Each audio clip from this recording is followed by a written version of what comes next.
Salut tout le monde, je vous souhaite la bienvenue et j'espère vous trouver en pleine forme pour la carte du jour. Si ça n'est pas encore fait, profitez de vous abonner, d'activer la petite clochette pour être notifié à chaque nouvelle vidéo. Avant d'aller plus loin, une petite précision.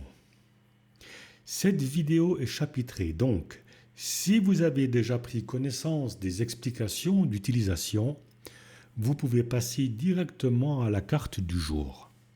Avant de continuer avec l'oracle des 53 clés de sagesse, sachez que chacune de ces cartes est liée à une série numérique et ça va demander de votre part un petit travail personnel.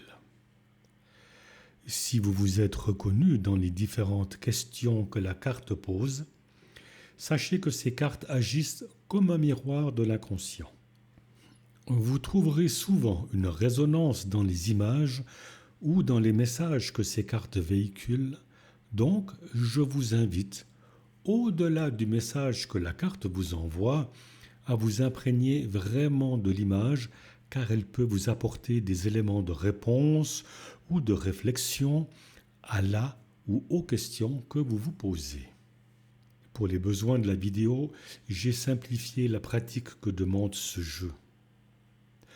L'utilisation des séries numériques se fait jusqu'à ce qu'on obtienne le résultat escompté.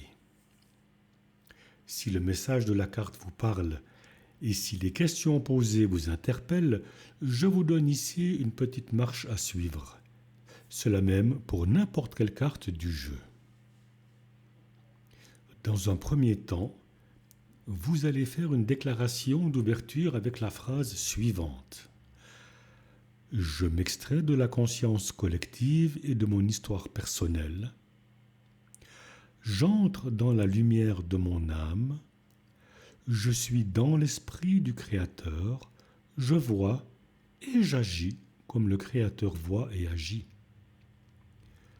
Ma transformation contribue au développement harmonieux de tous et de tout ce qui est et au salut global.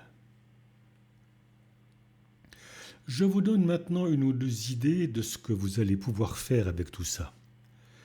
Vous pouvez par exemple programmer un cristal de roche en y inscrivant la série numérique avant de le porter sur vous. Vous pouvez informer une carafe d'eau en y inscrivant la série numérique. Méditez avec cette série numérique ou simplement la répéter comme un mantra, particulièrement avant d'aller vous coucher. Vous pouvez graver la série numérique sur une bougie. Et lorsque la bougie est allumée, concentrez-vous sur la série tout en formulant votre intention de normalisation. Le but dans tout cela, c'est la régularité. Le faire tous les jours jusqu'à ce que vous obteniez le résultat escompté. Aujourd'hui, le jeu nous offre la carte numéro 20, Humour. La suite numérique est 8, 8, 9, 1, 6, 0, 1, 4, 5, 1, 9, 4, 7. L'humour est une ressource puissante, tant sur le plan psychologique que social. Il allège, il rapproche, il fait réfléchir et il aide à surmonter les épreuves, tout en favorisant une prise de distance et un regard plus souple et plus tolérant sur le monde. Charlie Chaplin écrit, je cite, « L'humour est une série de situations ou de pensées qui montrent la vérité sous un jour inattendu et souvent agréable. » Bergson voit dans l'humour un moyen de corriger des comportements ou des travers sociaux avec une fonction régulatrice qui ramène à l'ordre, mais sans cruauté. Le rire châtie certains défauts, à peu près comme la maladie châtie certains excès. Oscar Wilde montre comment l'humour permet de dire des vérités difficiles en les rendant plus acceptables, évitant ainsi les réactions hostiles. Si vous voulez dire la vérité, faites-le avec humour, autrement, on vous tuera. Voici les questions. Est-ce que j'utilise parfois l'humour comme une manière d'éviter les conversations difficiles ou de fuir certaines émotions? Est-ce que je réagis bien à l'humour des autres, même lorsqu'il est dirigé envers moi? Est-ce que j'utilise parfois l'humour pour désamorcer des tensions ou des conflits de manière positive? Il est temps maintenant de prendre un petit moment rien que pour toi. Et si l'humour était une forme de sagesse? Le Tao nous rappelle que la vie est un flux. Comme l'eau qui contourne les rochers sans s'y accrocher, rire, c'est glisser avec légèreté sur les aspérités du quotidien. Souris quand le monde tremble, car l'équilibre naît du mouvement, disent les maîtres taoïstes. L'humour, alors, n'est pas une fuite, mais une danse avec l'impermanence. On dit que le sage sourit là où l'ignorance s'énerve. Mais soyons honnêtes.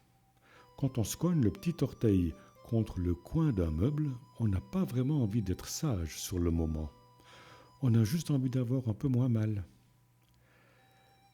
Dans le balancement constant entre le sérieux et la légèreté, il faut savoir se moquer de soi-même. Car rire de nos erreurs, c'est reconnaître notre humanité et accepter que rien n'est parfait. Et c'est là qu'apparaît la beauté.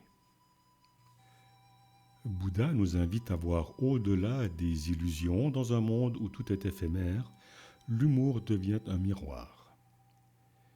Il révèle sans blesser et libère sans juger. Comprendre l'absurdité de la souffrance, c'est déjà s'en affranchir, murmure-t-on dans les monastères.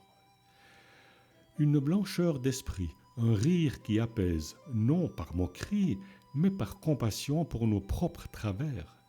Au fond, l'humour, c'est peut-être la meilleure méditation. Un bon fou rire et pouf, plus de stress, plus de pensées parasites, juste le présent, juste la légèreté. Alors sourire, c'est choisir. C'est embrasser le chaos d'un cœur léger, comme une pétale portée par le vent. Car la vraie joie naît quand on cesse de se prendre au sérieux pour mieux s'éveiller à la grâce des petites choses.